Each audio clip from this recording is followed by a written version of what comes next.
अस्सलामुअलैकुम नाज़रीन, क्या आप जानते हैं कि दुनिया का सबसे ताकतवर अंसर कौन सा है? और अगर इस अंसर को सिर्फ खत्म कर दिया जाए तो साथ ही दुनिया चंद सेकंड्स के अंदर धुआं बनकर गायब हो जाएगी। और यही अंसर है जिससे कायनात तख्लीक हो रही है, और यही अंसर है जिसकी वजह से आज इंसान बहुत से अजाब में मुब्तला है। इस अंसर के बारे में जानने के लिए हम आपसे गुजारिश करेंगे कि हमारे YouTube चैनल और Facebook चैनल को सब्सक्राइब और फॉलो जरूर कर लें, क्योंकि इस डॉक्यूमेंट्री की हम 3 किस्तें रिलीज।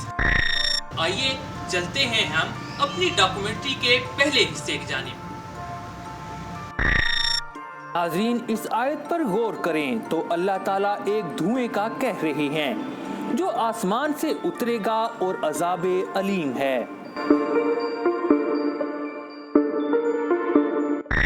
गौर करें पाकिस्तान समेत मुख्तलिफ ममालिक में फैलने वाले धुएं स्मोक की, जो इंसानों को ढांप लेता है।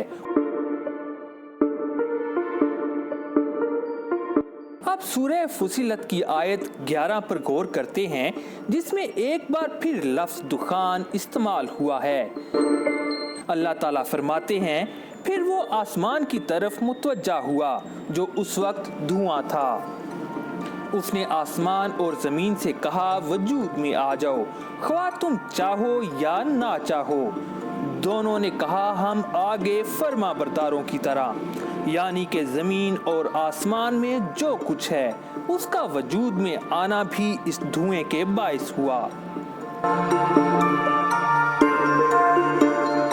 अब यही लफ्ज़ दुखान सूरह रहमान में भी आया है, जहां अल्लाह ताला फरमा रहे हैं, तुम ज़मीनों आसमान की हदों से निकल सकते हो तो निकल कर दिखाओ, तुम पर शोला और धुआं छोड़ दिया जाएगा।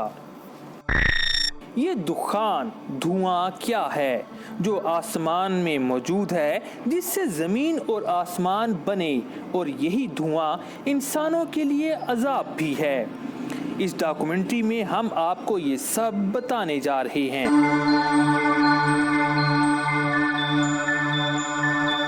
आइए पहले हम आपको आसमानों में लिए चलते हैं जहां पर ये धुआं मौजूद है।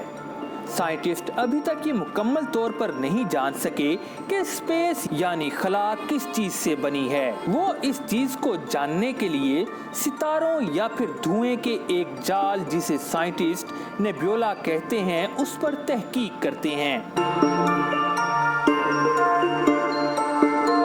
साइंटिस्ट कहते हैं कि खला में हाइड्रोजन, हीलियम और कार्बन मौजूद है, लेकिन इन सब में से ताकतवर अंसर कार्बन है।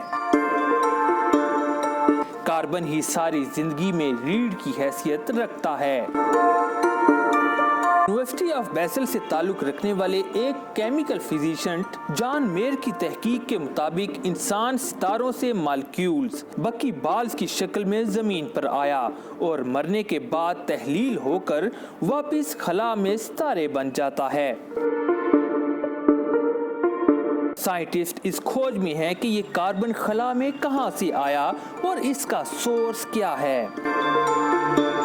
हाल ही में कुछ साइंटिस्ट ने वेस्ट वर्जीनिया में ग्रीन बैंक टेलीस्कोप के जरिए इस चीज का सुराग लगाया है कि जमीन से 430 नूरी सालों के फासले पर गैसों और धुएं का एक जाल मौजूद है, जिसे टॉरस मॉलिक्यूलर क्लाउड का नाम दिया गया है। वो मॉलिक्यूल बेंजोनिट्राइल रखता है, जो कार्बन के एक मुकम्मल खानदान पर मुश्तमिल है, जिसे हेक्सोजिन कंपाउंड कहा जाता है।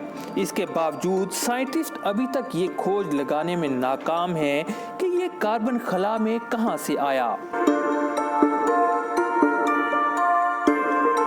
ये थे मटेरियल पर तहकीक करने वाले साइंटिस्ट। अब हम आपको बताते हैं कराची से ताल्लुक रखने वाले एक रूहानी साइंटिस्ट सैयद मोहम्मद अजीम बरखिया की तहकीक के बारे में, जो उन्होंने अपनी किताब कुदरत की स्पेस में तहरीर की। आप फरमाते हैं कि कार्बन रूए अर्ज पर बनाया जाने वाला पहला अंसर है। कुरान मजीद में इसे धुएं का नाम दिया गया है, लेकिन ये वो धुआं नहीं जो हमें नजर आता है। कार्बन ही सारी कायनात की तख्लीक का मंबा है। कार्बन में ये खासियत है कि वो तमाम एटम्स को इकट्ठा रखने की सलाहियत रखता है जो किसी और अंसर में नहीं पाई जाती। कार्बन एक ऐसी जाली बनाता है जिसमें दूसरे एटम इकट्ठे हो जाते हैं, जबकि कार्बन वाहिद अंसर है जो अकेला रहता है, यानी कि हर कार्बन में जमा होने वाले एटम्स की अपनी अपनी शक्ल और खसूसियत है।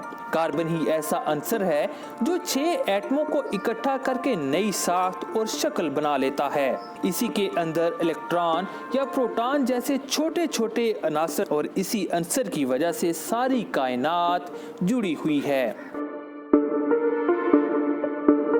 सैयद मोहम्मद अजीम बरखिया के मुताबिक एटम एक बिहेवियर या वाक़या है जो हर वक्त कहीं न कहीं रूनुमा होता रहता है। जमादात, नबातात, इंसानों का वजूद में आना, ये सब वाक़या हैं जिन्हें एटम कहा जाता है। रूहानियत में इसे नस्मा कहते हैं। कार्बन धुएं का एक जाल बनाता है जो कायनात की इब्तिदा है। इस जाल को साइंसदान नेब्यूला कहते हैं। कुराए अर्ज पर जितने भी एटम हैं वो सब इसी के ज़ेरे असर हैं। कार्बन से एक नूरानी शुआ निकलती है जिसे साइंसदान फोटॉन कहते हैं। ये कार्बन से अलग होती है। कार्बन जब नेब्यूला से फैलता है तो एटम बनते हैं। ये एटम एंड्रोमेडा की स्टेज तक इकट्ठे रहते हैं। फोटॉन और एटम में कोई फर्क नहीं होता। इस स्टेज के बाद फोटॉन और एटम अलग हो जाते हैं। फोटॉन को रूहानियत में आरज़ कहते हैं। आरज़ में डायमेंशन नहीं होते। उनकी रफ्तार इतनी तेज़ है कि पल भर में पूरे जहां का चक्कर लगा लेते हैं। फोटॉन से कायनात भरी पड़ी है, जबकि पूरी कायनात कार्बन की तकसीम है। कार्बन इतना हसास होता है कि अपनी कशिश से एटम इकट्ठे कर लेता है। उनकी तादाद सैकड़ों हो या जितनी मर्जी हो, इन सब के खवास अलग होंगे। इसका मतलब ये नहीं कि कार्बन के पीछे कुदरत का हाथ नहीं। दरअसल कार्बन कुदरत के इरादे के तहत काम करता है।